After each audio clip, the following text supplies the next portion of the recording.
Hi friends, എല്ലാവർക്കും എൻ്റെ പുതിയ വീഡിയോയിലേക്ക് സ്വാഗതം. എല്ലാവരും സുഖം തന്നെയെന്ന് വിചാരിക്കുന്നു. ഞാനിവിടെ സുഖം തന്നെ കേട്ടോ.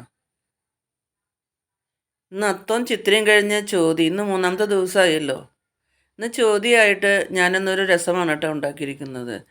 ഞാൻ രസം പൗഡർ ഉണ്ടാക്കുന്ന ഒരു വീഡിയോ ഇട്ടിരുന്നല്ലോ. ആ രസം പൗഡർ കൊണ്ട് ഉണ്ടാക്കുന്ന ഒരു രസമാണ് ഇന്ന് ഞാൻ ഉണ്ടാക്കിയിരിക്കുന്നത്. ഇതിപ്പോൾ സദ്യകൾക്കായാലും സാധാരണ ദിവസങ്ങളിലായാലും നമുക്ക് ഇങ്ങനെ ഒരു രസമൊക്കെ ഉണ്ടാക്കി കഴിക്കുന്നത് നല്ലതാണ് കേട്ടോ. ചോറിൻ്റെ കൂടെ കഴിക്കാൻ നല്ല ടേസ്റ്റിയാണ് ഇങ്ങനെ ഒരു രസം ഉണ്ടാക്കി കഴിക്കുന്നത്. ഇത് നമ്മളുണ്ടാക്കിയ സാമ്പാർ പൊടി കൊണ്ടല്ലേ ഉണ്ടാക്കുന്നത്. നല്ല ടേസ്റ്റാണ് ഇങ്ങനെ രസം ഉണ്ടാക്കി കഴിഞ്ഞാൽ. അപ്പോൾ എങ്ങനെയാണ് ഈ രസം ഉണ്ടാക്കാൻ നമുക്കൊന്ന് നോക്കാം കേട്ടോ.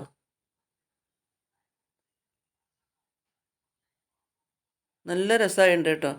നിങ്ങളൊക്കെ എങ്ങനെയാണെന്ന് ഉണ്ടാക്കി നോക്കിക്കോളൂ. സാധാരണ വീട്ടിൽ തന്നെ രസമൊക്കെ ഉണ്ടാക്കി രസ പൗഡർ ഉണ്ടാക്കി ആ രസ പൗഡർ കൊണ്ട് ഉണ്ടാക്കുന്ന രസത്തിന് ഒരു പ്രത്യേക ടേസ്റ്റ് തന്നെയാണ്.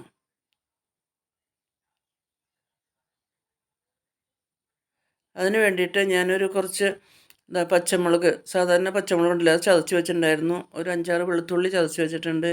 ഒരു കഷ്ണം ഇഞ്ചി ചതച്ച് വെച്ചിട്ടുണ്ട്. 5-6 വെളുത്തുള്ളിയല്ല, ഉം, ചെറിയ ഉള്ളി തൊലി കളഞ്ഞ് അതും ചതച്ച് വെച്ചിട്ടുണ്ട്. കുറച്ച് കറിവേപ്പില, മല്ലിയില എല്ലാം റെഡിയാക്കി വെച്ചിട്ടുണ്ട്. 2 തക്കാളി ചെറുതായി അരിഞ്ഞ് വെച്ചിട്ടുണ്ട്. സാമ്പാർ പൊടി വെള്ളത്തിലിട്ട് പിഴിഞ്ഞ് വെച്ചിട്ടുണ്ട്.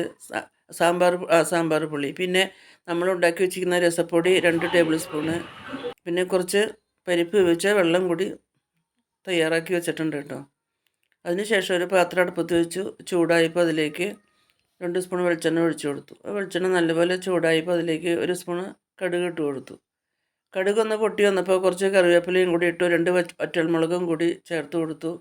അതിനുശേഷം നമ്മൾ തയ്യാറാക്കി വെച്ചിരുന്ന ഇഞ്ചിയാണ് ആദ്യം ചേർത്ത് കൊടുത്തത് കേട്ടോ. ഇഞ്ചി ചേർത്ത് നല്ലപോലെ ഒന്ന് ജസ്റ്റ് ഒന്ന് വഴറ്റിയെടുത്തു. ആ ഇഞ്ചി ജസ്റ്റ് ഒന്ന് വഴറ്റി വന്നപ്പോൾ അതിലേക്ക് പിന്നെ അതിനുശേഷം വെളുത്തുള്ളിയാണ് കേട്ടോ ഇട്ട് കൊടുക്കുന്നത്. വെളുത്തുള്ളിയും ചേർത്ത് കൊടുത്ത് ജസ്റ്റ് ഒന്ന് ഇളക്കിയതിന് ശേഷം പച്ചമുളക് ചതച്ചത്,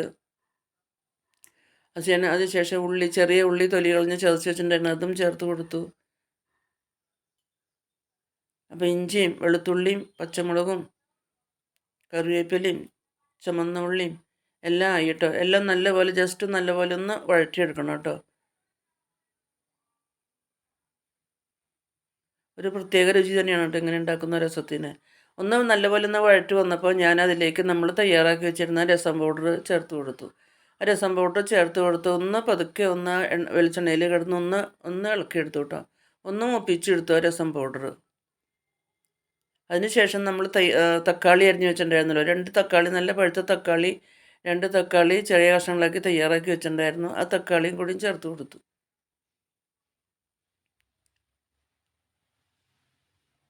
തക്കാളി ചേർത്ത് നല്ലപോലെ ഒന്ന് ഇളക്കി. അതിനുശേഷം നമ്മൾ തയ്യാറാക്കി വെച്ചിരുന്ന പുളിവെള്ളം, സാമ്പാറിനൊക്കെ ഉപയോഗിക്കുന്ന പുളിയാണ്. ഒരു നെല്ലിക്ക വലിപ്പത്തിൽ പുളി പിഴിഞ്ഞ് അതിൻ്റെ വെള്ളം ഒഴിച്ചിട്ടുണ്ടായിരുന്നു. ആ പുളിവെള്ളം കൂടി ചേർത്ത് നല്ലപോലെ ഒന്ന് ഇളക്കി യോജിപ്പിച്ചു.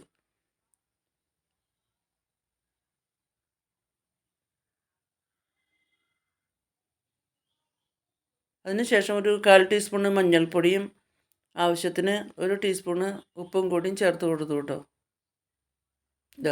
ആവശ്യത്തിന് ഉപ്പും കൂടിയും ചേർത്ത് കൊടുക്കുന്നുണ്ട്. വീണ്ടും നല്ലപോലെ ഒന്ന് ഇളക്കി. കുറച്ച് വെള്ളം കൂടി ഒഴിച്ചിട്ട് എല്ലാം നല്ലപോലെ ഒന്ന് വേവിക്കുന്നുണ്ട് കേട്ടോ. ആ മസാലപ്പൊടികളും രസം പൗഡറും തക്കാളിയും ഒന്ന് നല്ലപോലെ ഒന്ന് വേവാൻ വേണ്ടിയിട്ട് കുറച്ച് വെള്ളം കൂടി ഒഴിച്ചു കൊടുത്തു.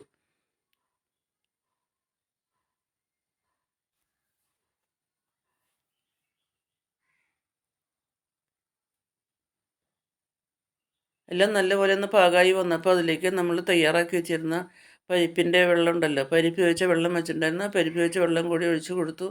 നല്ലപോലെ ഒന്ന് തിളപ്പിച്ച് വേവിച്ചെടുക്കുന്നുണ്ട്. ആവശ്യത്തിന് കുറച്ച് വെള്ളം കൂടിയും ചേർത്ത് കൊടുത്തു കേട്ടോ.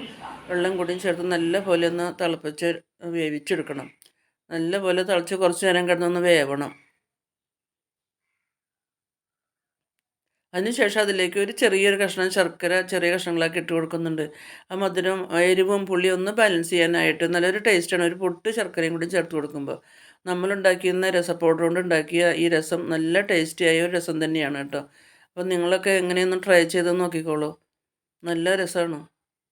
അതിപ്പോൾ സദ്യകൾക്കായാലും സാധാരണ ദിവസങ്ങളിലായാലും നമുക്കിങ്ങനെ ഒരു രസം ചോറിൻ്റെ കൂടെ കഴിക്കാൻ നല്ല ടേസ്റ്റി തന്നെയാണ്. അപ്പോൾ രസമൊക്കെ നല്ലപോലെ തിളച്ച് പാകമായി കേട്ടോ. അതിലേക്ക് ഇതാ നമ്മൾ മല്ലിയില ചേർത്ത് വെച്ചിട്ടുണ്ടായിരുന്നല്ലോ, മല്ലിയില കഴുകി അരിഞ്ഞ് വെച്ചിട്ടുണ്ടായിരുന്നും കൂടി ചേർത്ത് കൊടുത്തു. മല്ലിയിലയും കൂടി ചേർന്നപ്പോഴാണ് ആ രസത്തിൻ്റെ നല്ല സ്വാദ് വന്നത്.